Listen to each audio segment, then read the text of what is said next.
Hey, it's Chris from the Classical Guitar Blog, and I wanted to talk to you guys today a little bit about warm-ups.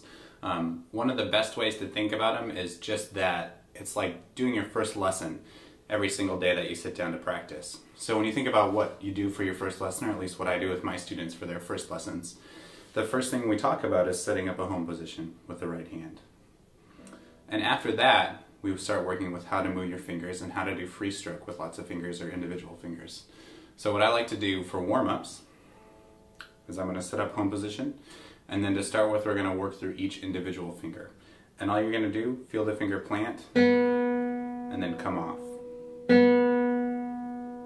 And the key here is not to just keep going, and so every time we want to feel some preparation, feel a really good contact point, and snap off. And I'll show you a cutaway of that in just a minute. So, and we can do that with each finger. So middle finger, and the ring finger.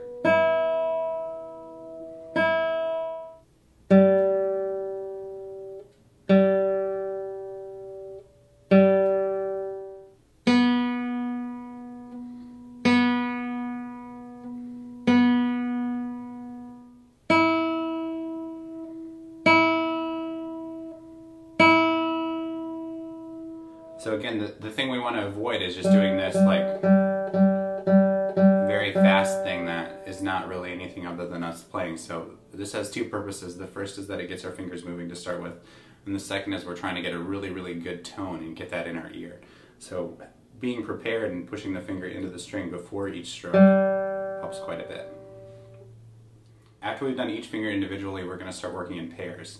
So I and M together.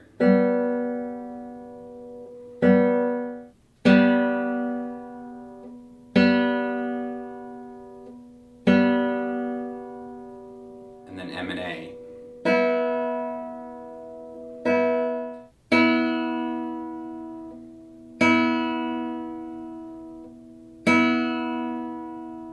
And what we're listening for here is again a good tone, so we want to feel ourselves prepare before each stroke. So we're listening for a good tone, and we're also listening to make sure that we can hear both pitches in there. So if we're doing I and M, we want to hear both the third and the second string, the G and the B. And if you're a little bit more advanced, you can play around with trying to bring one out a little bit more, and I'll show you this in a video cutaway in a minute.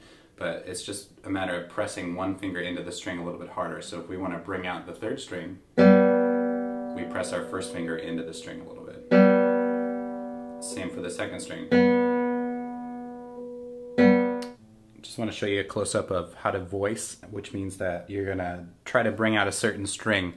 And all that takes is actually just pushing into the string that you want to bring out a little bit more. So if we're like this is just our normal two fingers, I and M. Say we want to bring out the third string, we're going to push in a little bit harder with I and snap off. Or if we want to bring out the second string, we're going to push in a little bit harder with M and snap off. And it's the same for M and A. So right there, we're trying to bring out the second string. We're going to push M in a little bit harder.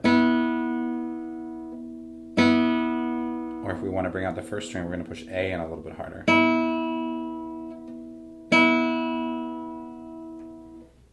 And that's really good practice for later on when you're trying to voice chords and things like that and bring out certain pitches. After you're done with the pairs of fingers, you're going to do all three together. So I, M, and A all together.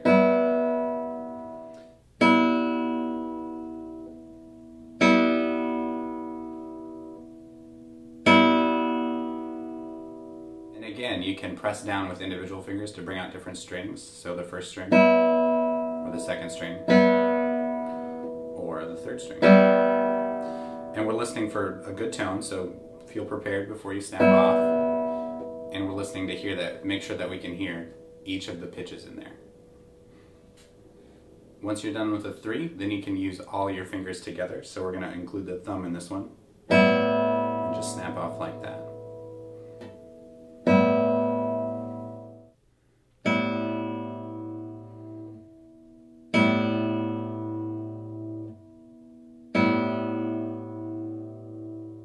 Again, you can try to voice, so press down harder with one finger to bring it out. That was the first string, right?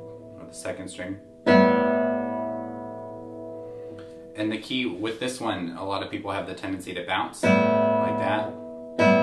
We don't want to do that. We want to stay pretty much firm, and we're just moving our fingers. That's it. So that's pretty much what I walk my students through during their first lesson. It's what I do every day for a warm-up, and I hope it works for you.